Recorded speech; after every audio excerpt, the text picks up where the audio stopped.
Good afternoon. Wow, let's try that again. Good afternoon. Thank you all for being here. I'm Sunny Cook, and I serve as president here at MiraCosta College, and it's my honor and privilege to welcome you today to this event.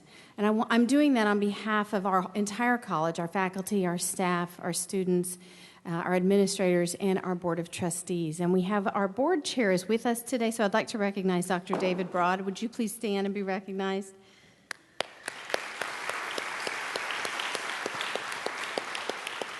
And as you might know, this is Equity Week here in San Diego County, and so we have President of Palomar College, Dr. Adrian Gonzalez, with us here too.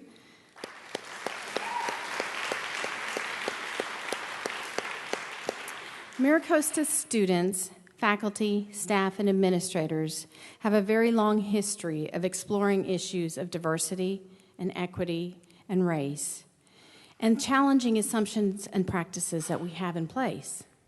So it was 22 years ago that Dr. Cornel West first spoke at MiraCosta College, and that evening really served as a launch pad for the work that we've been doing for the last 2 decades about diversity, equity, and conversations like that.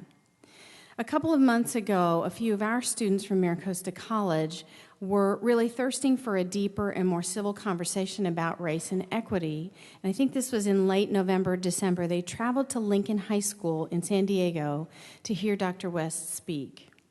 And this group of students was so inspired and excited that they returned to MiraCosta College and pressed our staff to invite Dr. Cornel West to this campus. And so we did exactly that. Working through Cynthia Rice, we were able to be here tonight because of the tenacity and the dedication of our students in bringing the conversation to MiraCosta. And so I want to thank all of those that made today possible. So Cynthia Rice, the students, the faculty, the staff that work behind the scenes.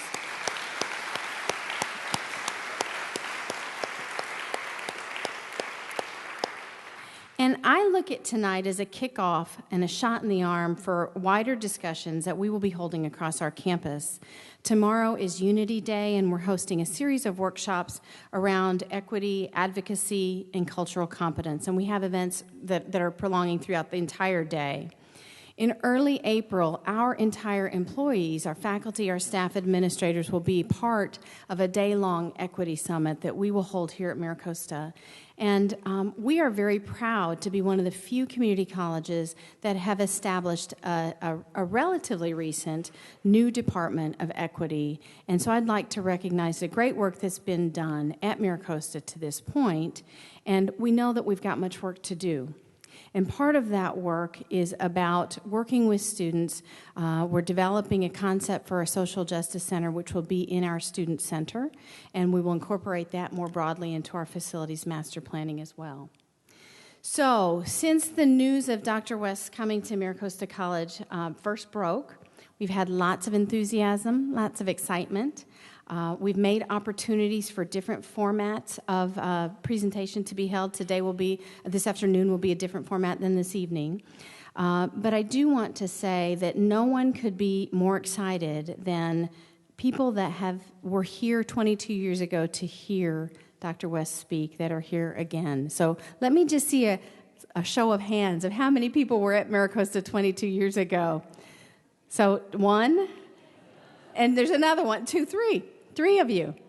And so it's an honor to be able to allow four of you. It's an honor to be allowed to honor not only Dr. West tonight with an introduction, but also to honor Dick Robertson, our Vice President of Student Services, who will be retiring at the end of this semester. He was here, and he has spent the last 30 years being an integral part of strengthening our services to students, and his commitment is sort of unwavering. So I want to invite Dick Robertson to come to the stage at this point and do the introduction of Dr. West.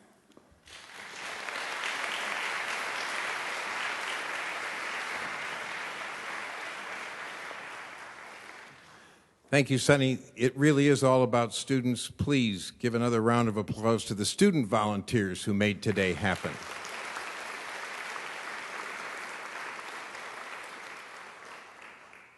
Thanks to all of you for joining us this afternoon. You are integral parts of the MiraCosta family, and it is at times like this, when the family gets together and reaffirms its commitments to each other, that you can feel the goodwill in the air. As Sonny mentioned, our speaker, Dr. Cornel West, came to MiraCosta 22 years ago to help us launch our diversity efforts. She did the show of hands thing, I'm going to too. How many of you are under the age of 22? You were not born when he spoke here last. At that time, our student body was 29% diverse, and the Student Services Division, which I lead, had 54 employees, 3 of whom were diverse.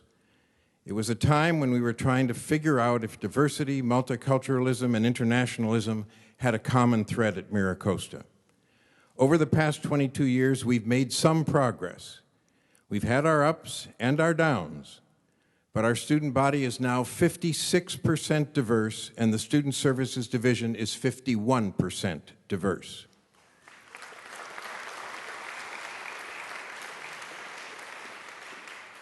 This diversity mirrors the diversity of the MiraCosta College Community District. Nevertheless, there is much more that needs to happen here to create a consistent culture of equity and inclusion. We are working together to put words of commitment to diversity into action. As I prepare to retire, I'm encouraged to see the MiraCosta family coming together again to hear Dr. Cornel West share his passion and an invitation to all of us to keep Dr. Martin Luther King Jr.'s legacy alive, a legacy of telling the truth and bearing witness to love and justice.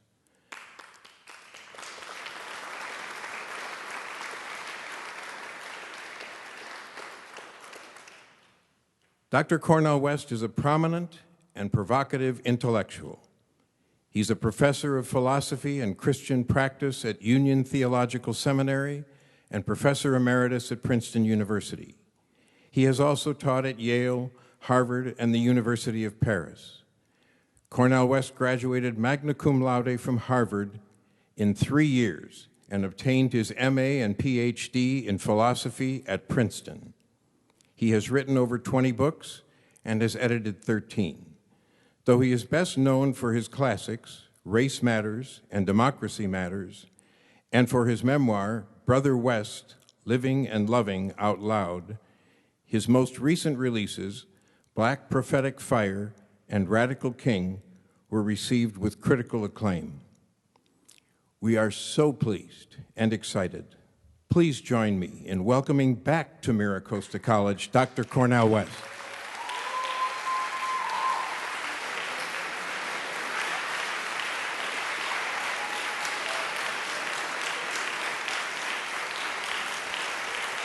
Oh, what a blessing, what an honor, what a privilege to be back.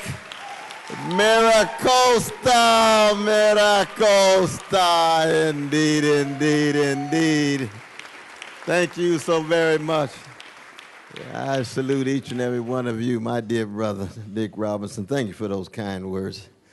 22 years ago, we are still on the battlefield, bearing witness, indeed, indeed, indeed.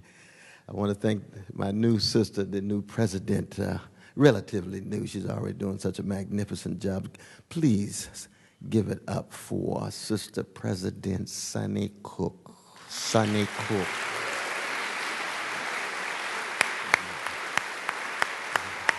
Absolutely. And Sister Cynthia Rice Carroll, what can we say? What can we say? Where is she? Where is she? Where is she? There she is. Oh, yes, and her blessed daughter, who I've held in my hands, and now she's 20-something. We won't even reveal the age. But she's back and working, doing such a magnificent job. We got Brother President Gonzalez from a fellow institution. I'm blessed to have my dear brother Aaron Harvey. Aaron Harvey is a very special brother. He's not just from San Diego, but he's got the best of San Diego in him. Give it up. Stand up, Brother Aaron. Stand up, Brother Aaron. Yes, he's a visionary leader. He's a courageous leader. He's my very special brother. There's so many others that I would want to acknowledge. My dear brother Malcolm is doing such a marvelous job. We thank him so very much. And the student body president with that magnificent tie. Give it up for him. Indeed, indeed. Give it up for him. And I'm here with my brother Jeremy Berry, who's actually facilitating these kinds of dialogues because it's so very important that we have time with just the students. I mean, I don't want to be ageist, and I don't want to feel as if I don't want to speak to folk who could be characterized as old school, the way I'm old school. But there's something priceless, special about new school. 19, 20, 21 years old. You got your whole life ahead of you. Hell and high water coming at you. But a whole lot of joy and a whole lot of ecstasy. Now, we're here primarily to engage in dialogue. I'm going to give a speech later on tonight, but I always try to begin on a note that has something to do with the depths of my soul. I consider myself a jazz man in the life of the mind and a blues man in the world of ideas. So for me, it's a continuum to be on the one hand involved in song and on the other hand involved in serious, subtle, sophisticated philosophical argumentation. There's a connection between Beethoven and Hegel, between John Coltrane and W.B. Du Bois, between Sarah Vaughan and Toni Morrison, between Marquez, the great novelist who came out of Columbia, just recently lost him, and my dear sister Dolores Welter. I was blessed to have dialogue with her yesterday. We have deep disagreements, but I love her to death. And that's the way it ought to be, because anytime you're talking about diversity or equity, what you're really talking about is your humanity. What kind of human being are you going to choose to be in the short move from your mama's womb to tomb? You're not here that long.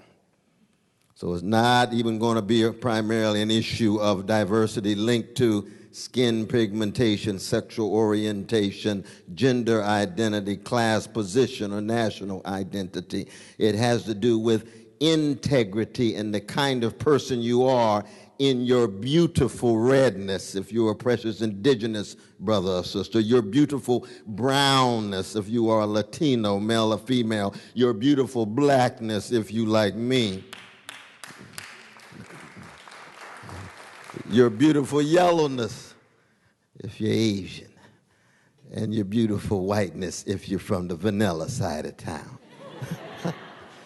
Because in the end, these are the various external surfaces of human beings. And the fundamental question is, are you going to choose to embark on a quest for unarmed truth? And the condition of truth is always to allow suffering to speak inside of your own soul, inside of your own family, your own community, your own nation, your own presence as part of the human family. But also unapologetic love. Love of truth, love of beauty, love of goodness, love of justice, love of neighbor. Now, I'm a revolutionary Christian, so I believe in love of enemy, but don't try that one on your own. You need a whole lot of help, something called grace for that. But it's got to be connected to something to get you outside of your egocentric predicament, beyond your narcissism, beyond your narrow hedonism, that connects you to something grander, greater than you. It could be struggle for democracy, equality. It could be God. It could be trying to paint something beautiful. It could be trying to treat someone, especially the weak and the vulnerable, orphans and widows and fatherless and motherless and poor and those catching hell. Treat them with dignity. If you treat them with dignity, usually it's much easier to treat others with dignity. That's why you got a movement called Black Lives Matter. It doesn't mean other lives don't matter. It just means people have been talking about all lives for a long time, and black folks still catching hell. So you figure, oh, if you can start with these lives, oh, if we can treat these lives, then yes, we're going to talk about how crucial it is for brown lives to matter, and yellow lives to matter, and red lives to matter, and white lives to matter, and Jewish lives to matter, and Catholic lives to matter, and atheist lives that matter, and so forth and so on. So this is just a framework for the kind of discussion of diversity and equity. I know it's already going on here at this magnificent place, and I'm blessed to be here to learn and to listen. So jump right in. Any questions, queries, comment, reflection? Not too long for your dissertations. My dear sister, jump right in. Ooh, in the country. Boy, you just jumped right into it, didn't you? Yeah, well, I could just give you just my opinion on it. I think that among my Republican brothers and sisters, they're having a breakdown. It's a massive breakdown. Donald Trump is, he's very for real. He has an authenticity. He's not prepackaged like most politicians. He's just not often for right. You can be for real and not for right. He's too racist, he's too xenophobic, he's too bigoted, he's losing sight of the humanity of my precious Mexican brothers and sisters, my precious Muslim brothers and sisters. Women, I think he's got a major problem. Of course, anytime a man can't treat a woman with decency and tenderness in his language, that reflects a deep spiritual insecurity, you know. Deep spiritual insecurity. But the fact that he has such large followership. Now, part of this has to do with the fact that he's the Frankenstein of corporate media. They have covered every speech, every Twitter since August. If you and I got together and wrote some speeches and some Twitters and they covered every speech and every Twitter, we would be national characters. But he was already named, household name. To have that kind of coverage. Now, many of you know I'm for my dear brother Bernie Sanders. He's just with him. Oh, yes. Oh, I love Bernie. I respect Bernie. For every 230 minutes of coverage for Trump, my brother Bernie Sanders has received 30 seconds. But he has the same number of folk behind him. Trump gets 31% of Republicans. There's fewer Republicans than Democrats in the country. Bernie Sanders gets 30% of Democrats. He has more behind him. You would never know it from the media. And it's not just Fox News. This is MSNBC. This is CNN across the board. Why do they cover him so? Somebody tell me. Wu-Tang Clan, cream, cash rules, everything around me. Money. He's very entertaining. The eyeballs go up, the advertising money goes up, the profits go up, so it's all about cash. Oh, God, how spiritually vacuous can you be if you want a high-quality public conversation about issues of justice and equity, given where we are in our experiment in democracy called the USA? To have that kind of dumbed down, and what do you get? Thoroughly dumbed down discourse. Brother Marco jumped into it.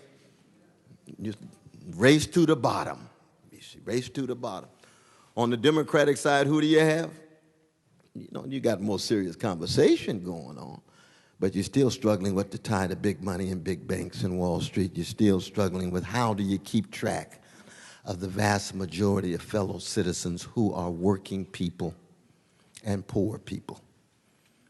It's very, very difficult. They did an analysis, for example, of the last 45 years of presidents who's given the State of the Union, how many times they use the word poverty, how many times they refer to poor people. It's only 4 times. And see, a lot of black folk get upset. Oh, Brother West, does that mean that doesn't include Obama? Yeah, it includes Obama. Yes, it does. Yes, it does. Sorry about that. Sorry about that. Yes, it does. Why? Because poor people don't have a centrality or priority in the shaping of public policy. That's true for working people too, but I'm especially poor. Why do I say poor? Because 45% of children under 6 who are of color in the United States live in poverty. That's almost 1 out of 2. What kind of future in a democracy when almost 1 out of 2 living in poverty and the public elites can't even talk about poverty? Ooh, we got a problem. That's a key sweat moment. Something just ain't right. So that's the beginnings of a discussion. You can imagine what can go on and on. As you know, I'm not here to proselytize for any particular candidate. We want to be Socratic down the line. We want to be critical across the board. We want to listen to all viewpoints. Somebody want to argue for Trump? Fine, try out your argument. You want to argue for Ted Cruz? Fine, try out your argument. Hillary Clinton, wonderful, try out your argument. Bernie Sanders, I'll trot that one out. But I could be wrong. Don't take it from me. I think I'm right, but I can be wrong. We're in this together. And all of us can learn from one another. I'm a jazz man. Jazz man's not into unanimity.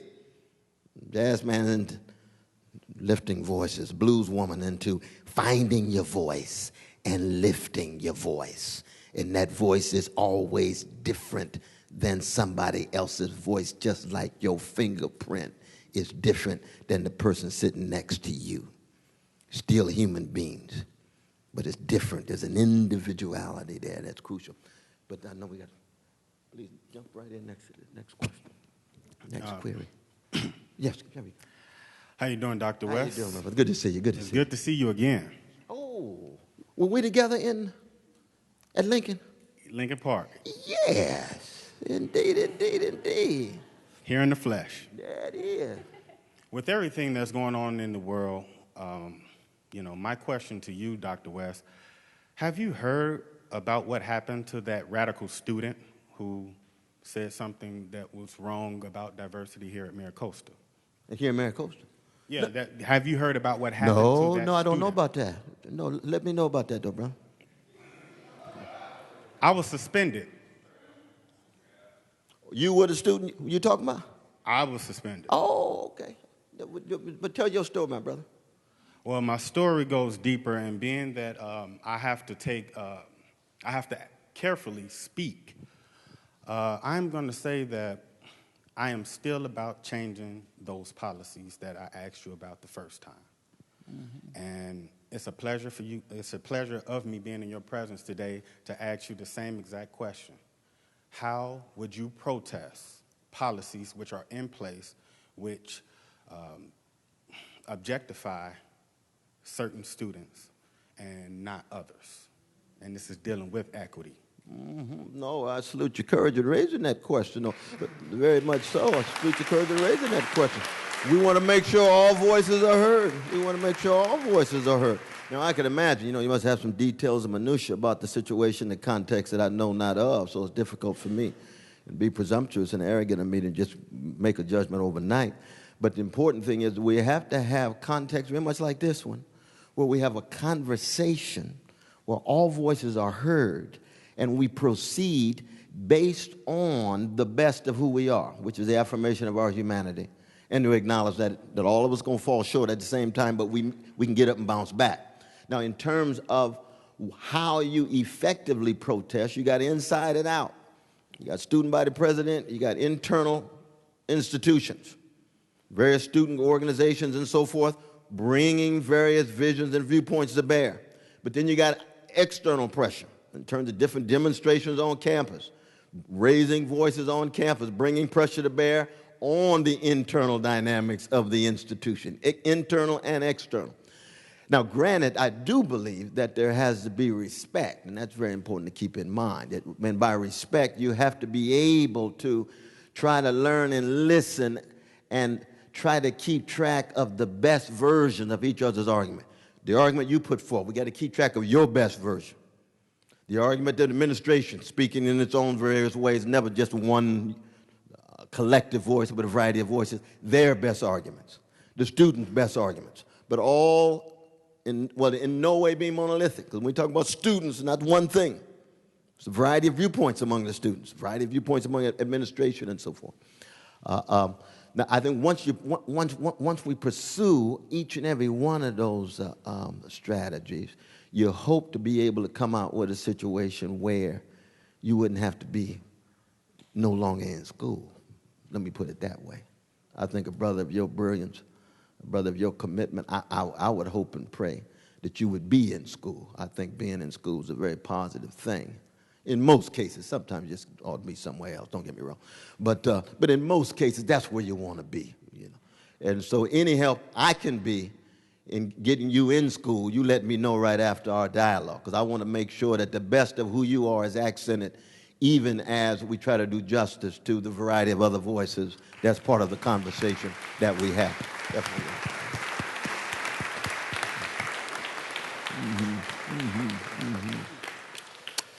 Yes. Hello, Mr. West. How you doing there? So, I'm a Pan-African in the sense that I pay attention to what's going on with African-descended people throughout the world. That's something that I don't believe African-Americans do enough of. That's right. And I believe that their struggles are my struggles. Like Afro-Brazilians live in favelas, like their struggles are my struggles. African immigrants who die by the hundreds trying to get into Europe, like their struggles are my struggles. When we look at it across the globe, black people are, as a whole are not doing well. So what can we as African Americans do with the resources that we have available to us, living in the most wealthiest country in the world? What can we do to bring more attention to the situations facing other Afro-descended people throughout the world? Yeah, that's a wonderful question. Another wonderful question. We got 3 in a row. One is, I think we just have to recognize that we Americans, we tend to be a rather parochial people. We're so inward-looking. We're Amerocentric. We look at what's going on in the world, and the first question is, how does it relate to us as Americans? That just means we need to spiritually and morally and intellectually grow up. You might be of a certain ethnic group. How does it relate to me, my ethnic group in America, even if they're somewhere outside? It's still often directed to America. Black people are the same way. Same way. So when you talk about black people in Colombia or Brazil, or Africans in Ethiopia, or Africans in Libya, you don't hear a whole lot of folk talking about Libya. What's going on in Libya right now? Chaos, suffering, misery. Very little discussion about it. Very little discussion about it. What's going on in Somalia and Yemen? U.S. drones dropping bombs on folk. U.S. drones dropped a bomb on an American and an Italian. What happened that day? They had a press conference the same afternoon. And they came up with a plan for compensation to the families. How many folk been killed by U.S. bombs dropped by U.S. drones in Afghanistan, Pakistan, Somalia, Yemen? How many apologies? 0. How much money for compensation? 0. How much public acknowledgement? 0. Something wrong. I salute your Pan-Africanism in terms of connecting with Africans around the world. And of course, all great Pan-Africans like George Padmore, like John Henry Clark and others are really revolutionary humanists. They're concerned about human beings everywhere, but they begin with those peoples of African descent and then embrace the world. Frantz Fanon, of course, a Pan-Africanist in his own way, but a revolutionary humanist too. I think the best thing you can do is what you do, which is raise your voice, put pressure on the organizations, write your essays, columns, to broaden the conversation, and most importantly, to keep track of the voices of the dead, of those, the Du Boises, W.B. Du Boises and others who were Pan-Africanists, who have so much to offer the world, so much to offer the world. So thank you so much for your question, though, brother. That's the beginning of the answer for it. Definitely. Is there oh, here we go. Here we go. Thank you so much. Hi, Dr. West. How you doing, my brother? Good to see you again. Good to see you. I wanted to ask you a question, just given the comments I just heard. I'm not at this school. I'm at a school in San Diego, but I'm really concerned about the language that's used about diversity at schools. And as you know, one of the trends has been that there's a discussion about diversity overall and not a discussion about the exact racial groups. One of the things that's definitely really pronounced, I've noticed in San Diego since I've been here now for a few years, is, and this is definitely true at my school in San Diego, is that the African American population for faculty, students, administrators is actually going down. So they'll say diversity, say 40%, 50%. African American, some of the places has gone from like 10% to 2% and dropping even more. So I'm curious about strategically what you think about how to work on that without dividing between the races and being supportive of the diversity where they're growing with Latinos and Asian Americans, but also how do we find ways that African Americans are included in it if the language doesn't even talk about which races we're saying diversity represents? No, that's a fair point. That's a fair point, very much so. I mean, I think that on the one hand, we all want to applaud the degree to which not just efforts are made, but effects are actually produced of bringing in a variety of different peoples, with different sensibilities and different colors. So when the brother laid out those statistics 22 years ago and now, highly impressive statistics. There's no doubt about that. But I want to acknowledge that because that takes effort. But then you have to disaggregate the categories. That's very, very real. There's no doubt about that. Now, again, I'm from the East Coast. I grew up in California, but I've been lost in translation in New York for about 46 years. So that when people talk about diversity in California in schools, you got a large number of Asian brothers and sisters. And that's a beautiful thing. That's a beautiful thing. But that can hide and conceal the decline in those who used to be called Negroes. Because even blackness itself is a broad category. You got beautiful folk from Ethiopia who are under blackness. Then you got folk from South Central Los Angeles under blackness. The latter is tied to Negroosity. Been enslaved and Jim Crowed by U.S. law. You can come straight from Ethiopia. You've never been enslaved or Jim Crowed by U.S. law, but you're still beautifully black. So it's a different historical experience. And you have to be sensitive to that kind of diversity under the cloak of a broader category of diversity. And the same would be true for Brown. Same would be true for Brown. We got two brothers right now running for president. Both of them very intelligent. And one of them crypto charismatic from Cuba. And we must always embrace our Latino brothers and sisters no matter where they're from. But Cubans have a different history than Puerto Rican and Dominicans and El Salvadorians and Mexicans. We can go right across the board, you see.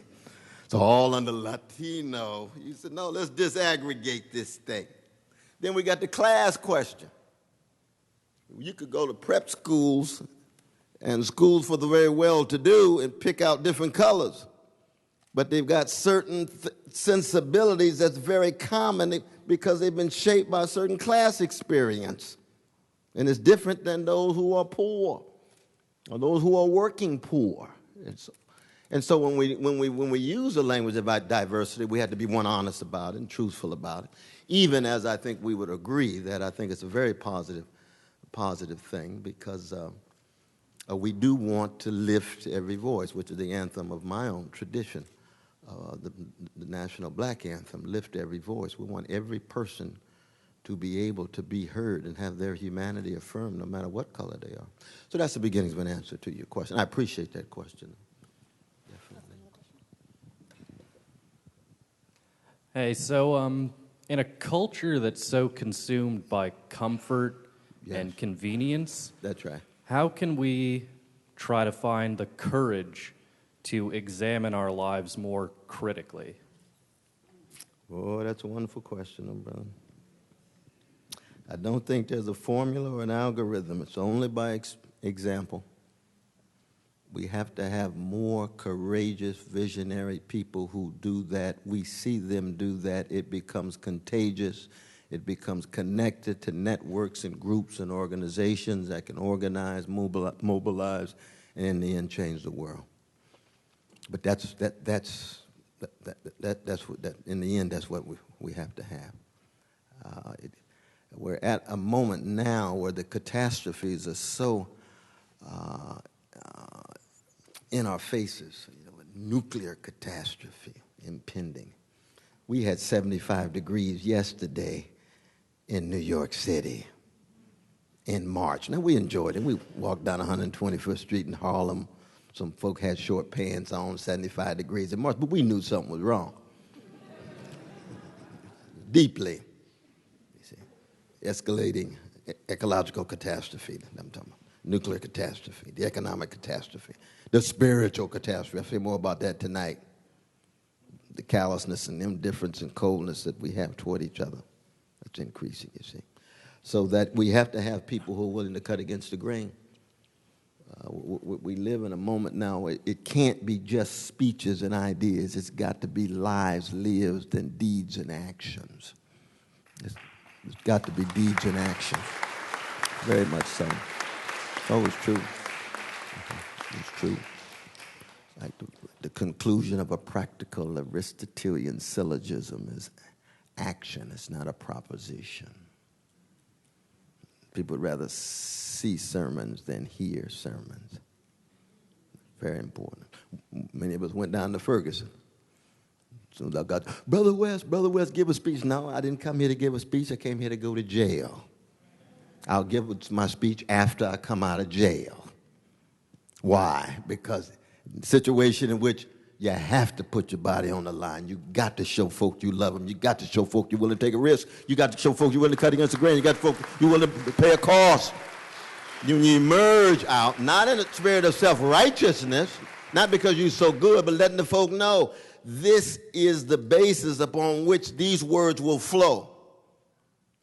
And let's all hold hands. Let's all bring power and pressure to bear with the inside strategy and the outside strategy. Some of us will be outsiders. Some of us will be insiders. That's a beautiful thing. That's what it is to live in a society that provides the possibility of critique and some serious dissent. I saw another hand over here. Dr. West. Oh, yes. Oh, yes. Fantastic. Good afternoon. My name is Daniel. Nice meeting you, sir. It's So an good to honor. see you, man. I'm from Puerto Rico, like you say, it's different Oh, cultures. yes, Puerto Rico. I'm here thanks to Professor Sanchez. Give a shout out to her. Whoop, whoop. Professor Shan Sanchez. Right on, right on. And I get to meet you through her and her class today, because this is the first time I hear your name, and I started watching videos on YouTube about you and everything that you stand for. And I admire the way you carry yourself. And you're representing Bernie Sanders, right? Why are you not running for president of the United States? Why not? Lord. Why not? That's the first question came through my mind. You can communicate better. You can project what we need in this country, leading from the front, leading by example, leading with actions. Why are you not running for us? Oh, well, I appreciate those kind words, brother, but in all honesty, but I've been running for 45 years for justice. I just haven't started running for president. That's all. Those are two different things, you see. But you say what? For the president of the United States. Well, it's hard to run for justice and run for president at the same time. But that's what I love about Brother Bernie. But a lot of it has to do with just being true to oneself. I talked before about what it means to be a jazz woman or a blues man, what your calling is. And I'm very serious about my calling. And I have been called to try to tell the truth and bear witness, and to do that in such a way that I remain a Jesus-loving, free black man to tell the truth. For politicians, that's very difficult to do. Very difficult to do. So in a sense, it's like asking a jazz man to join the military band. I can't play my horn in that military band. I got to be free. I got to be free in Duke Ellington's band. I got to follow Sarah Vaughan. It's hard to do when you got that look. You all see the point I'm making? Now, on the other hand, you know, if for some reason my calling overlapped and I felt if I could be a force for good in the electoral political process, I would have to go a fundamental change in my calling and vocation.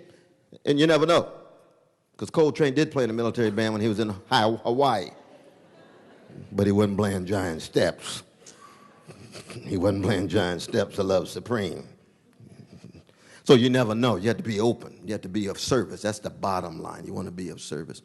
But I love to support politicians from the outside. Here in Los Angeles, Mark Ridley Thomas is my dear brother. I've known him now for almost 50 years, and I've supported every election that he has been a part of. Same was true for a number of other politicians. I believe in working with folk on the inside, even as I preserve my own sense of freedom tied to the calling that I have before the worms get me.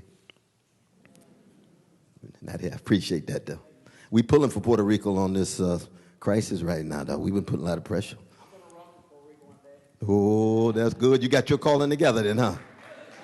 You listen to a little Rafael Hernandez, too. Keep that spirit of Albizo's Campos going.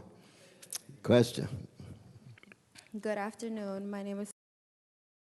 And my question to you was, what is your opinion on the way school systems implement police enforcement in high school, but specifically more so in low-income neighborhoods? Oh, appreciate the question, my dear sister, very much so. Oh, and then the second part was, how can we change that? Well, we were talking, Brother Aaron can jump into this too, about what happened at Lincoln recently. With you said that was Brother Brandon's son, though, right? Brandon Duncan, what's his last name? Yeah, absolutely. I mean, part of the problem is that first at the level of sheer pedagogy, unfortunately, we tend to live in a society, where the result often is a wonderful formulation by Sister Diane Ravitch, rich kids get taught, poor kids get tested. So that they have an educational context in which people's minds can expand. Their imaginations can be cultivated and enlivened, rather than zeroing in on these narrow tests as some benchmark that define what their intelligence really is. There's a whole variety of forms of intelligence that are not manifest on those tests. And this is true for the teachers, because the teachers also are evaluated oftentimes based on tests. Now, what is that? That becomes then tied to a certain kind of militarizing of schools, in which you get to go through security, in which there's high expectations of violent behavior, and when it does occur, oftentimes the police are called in. When the police are called in, what does that usually do? Escalate the situation. Escalate the situation. Now, of course, the larger backdrop is what? Well, unfortunately, out of social neglect and economic abandonment, we got too many folk who are locked in to what we used to call in the 60s ghettos. They call them hoods today. And what is happening in the hood? No, not enough jobs with a living wage. Hardly any jobs at all with a living wage. What else is happening? Highly available guns, highly available drugs, food deserts, absolutely. Well, exactly, because on the way, because you got weak families, feeble communities, and the move from the schools not working to the activity that results in mass incarceration. But usually, what is it, 51%? I've taught in prisons now for 37 years, and I've seen the shift. 51% of those in prison there for drugs, because a war on drugs has been very much a war on poor people who use drugs. And there's a racial component. 15% of our precious white brothers and sisters who fly high in the friendly skies every weekend. 15% of black precious young folk fly high in the friendly skies every weekend. 60% of convictions, chocolate. So you can see the racism in the criminal justice system as well as the class bias in it, and therefore folk in poor communities feeling trapped. So that the schools themselves no longer is viewed as sites the way they ought, of feeling as if they can be emancipated and expanded. Now, that doesn't mean that there are not some magnificent teachers in those schools that are fighting against the grain.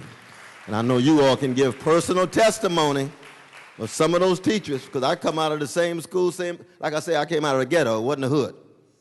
No, our ghetto was a neighborhood, it wasn't a hood. There's a difference. We were broke as the Ten Commandments financially. But you go back and listen to Donny Hathaway when he sings The Ghetto. He sings about love. He sings about empathy, sympathy, ties of support and solidarity. That's the difference between the ghetto of Donny Hathaway and the hood that a genius named Kendrick Lamar sings about. You see? But it's resistance. It's collective fight back in Kendrick Lamar. That's why I like that brother. How many saw him at the Grammys? Woo! All of that superficial glitz and emptiness and life of surfaces, and then here come Kendrick with the chains, put the chain right there on the microphone. Then he started flowing. It was a Coltrane-like intensity. It was moral and spiritual witness. Folk in the Grammys didn't know what to do. Oh, they just hit. Some of them flying high in the friendly skies at the ceremony, you know. But next question, there's my dear sister right here. Actually, Dr. West, that was the last question. I'm sorry. We have run out of time. Oh, no. Honestly, we have run out of time. I do apologize. What about two more? Two more? Yeah, two more. You sure? Wait, let's ask the president. Yes, President said. Two more. Yes, all right. Two more questions. All right, folks. Two more questions. Thank you. Thank both of you. Thank the president. Thank the president, though. Wow, that's nice. That's nice. Yes, go right ahead.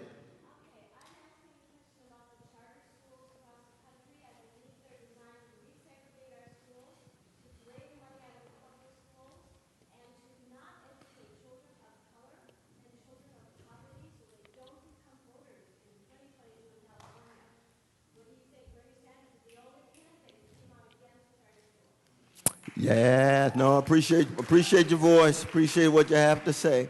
I think we just had to begin with a fundamental commitment to public education, high quality public education. That's the priority, that's the focus, very much so. There's always going to be private schools, and there are always going to be some charter schools. We can't allow charter schools to become the fundamental focus of how we deal with the crisis of education. So that I think we want some flexibility, but we've got to make sure that at the center of our focus, our concentration, are public schools. Why? Because if we can make public schools high quality, then that means that the least of these are being treated right. How many have seen the new film by my dear brother Michael Moore, Where to Invade Next? You got to check that out, because he goes to Finland. Why is it that Finland's #1 in the world in education? How many charter schools do they have? Zero. What do they do? Well, they educate their precious children in Finland the way the rich are educated in the United States. You go to Exeter and Andover and Phillips Academy, what do? They got 14 folk in every class. They got 2 teachers. The teachers have high status. Teachers are highly respected. They're elevated in terms of how they are perceived. And the students are told every day, you're brilliant, whether it's true or not, you're brilliant, you're brilliant, you're brilliant, you're brilliant. After a while, somebody keep telling you that over and over again, you're going to say, I got to do something that's brilliant. Hey, everybody thinks I'm brilliant. Yeah, they need self-confidence. They need self-affirmation. They need a belief in self over and over and over. That's true for all of us. You see, That's the kind of public schools we want. I agree with you in that regard, absolutely. We got one last question. I'm going to allow the others to choose here. Sister Cynthia, would you want to choose? That might get you in trouble, but. Right here. Dr. West. Here we go, right here. Hi, Dr. West. Fantastic. All right. Thank you so much. So this is a question about hypervisibility in college, especially for students of color in certain majors. Yes. I've noticed that students of color tend to lean towards the social sciences, psychology, sociology. If you walk into one of those classrooms, 50 to 60% of the classroom is students of color. However, in majors such as math, science, and my own business, you're lucky to find one student of color in one class per class. Yeah. What do you think about that? Yeah, I appreciate your question, your eloquence. I love your hairstyle. All of it together. And I salute the fact that you're in that business class with those quantitative analysis. We want people to be free to pursue what they want to pursue. And which means oftentimes we do have to fight against stereotypes. We don't have enough black folk in engineering. We don't have enough black folk majoring in physics and so forth and so on. But we do want people to be free to choose what they want to choose. So if people think it's stereotypical for black people to be in black studies courses and they love black studies and they're pursuing black studies, that's a beautiful thing. When they majored in black studies, that's a beautiful thing. If they're true to themselves. You being true to yourself, it's a beautiful thing. But part of the challenge is how do we make sure that some of the racist or white supremacist stereotypes of black women and black men do not get in the way of the free pursuit of black youth regarding what they want to do relative to the skills. And I do take very seriously this notion of calling, what people feel as if they're called to do. Because in the end, there's a fundamental difference between just your calling and your career. There's a difference between just the job that you have and the life task that you have. Your vocation is not the same as your profession. But in a market-driven society where it's all about money, money, money, status, status, status, your calling can drop out. And you find yourself doing something you're really not crazy about, and your soul is not in it, and you run out of gas at 33. And then you wonder for the rest of your life, oh, what did I do wrong? Oh, you were so obsessed with the mainstream's perception of you and what the mainstream convinced you to highlight, rather than what you really wanted to do in your life. And that, to me, is the best of the black freedom struggle, Latino freedom struggle, Asian freedom struggle, European, African, human freedom struggle, to be free, to say what's on your mind, to try to do what you say, to have integrity and honesty and a dignity as you proceed. That, for me, is bottom line. Now, do we have... I think that's all, Dr. West. Yeah, okay, I'm sorry.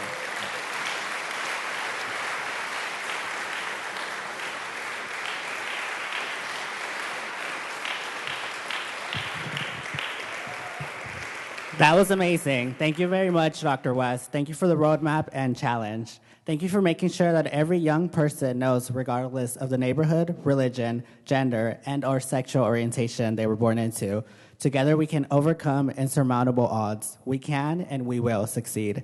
Everyone, please join me in thanking Dr. Cornel West for his dedication and life's work to educating and sharing his values and vision to transform lives.